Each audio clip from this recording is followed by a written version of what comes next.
নমস্কার। আজকের অনুগল্পের নাম হাইজ্যাক। গল্পটি লিখেছেন রবীন্দ্রনাথ রায়। রাগ অনুরাগ খুনসুটি পর্বের আগে প্রেমে পড়ার লগ্নগুলিতে আরেকটি পর্ব আছে, সেটা কিন্তু সুকান্ত জানতই না। সুবোধ বালক, স্কুল পেরিয়ে সবে কলেজে। হাতে গোনা কয়েকটি ছেলে বন্ধু, ভদ্র সভ্য বিনয়ী শান্ত সৌম্যদর্শন, পড়াশোনায় রীতিমতো স্কলার। এ হেন ছেলের প্রেমে পড়বে না এমন মেয়ের সংখ্যা সত্যিই কম।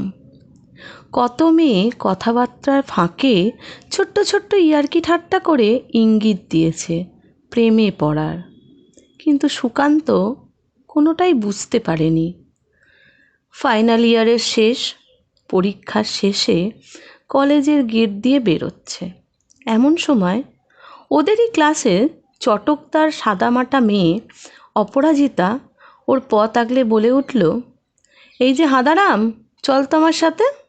বলেই হাতটা ধরে হিড় করে টেনে ট্যাক্সিতে উঠে সোজা ওর বাড়িতে মায়ের সামনে গিয়ে বলল, মা, তোমরা আমার বিয়ের জন্য ছেলে দেখছো না? এই সেই ছেলে। আমি ওকে ভালোবাসি গত 2 বছর ধরে। ও কিছুই জানে না। ওর নাম সুকান্ত।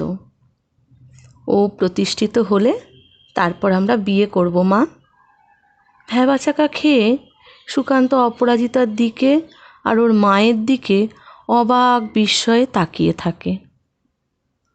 নমস্কার। প্রত্যেকবারের মতো আপনাদের মতামতের অপেক্ষায় রইলাম। আর ভালো লাগলে লাইক আর শেয়ার করবেন। ধন্যবাদ।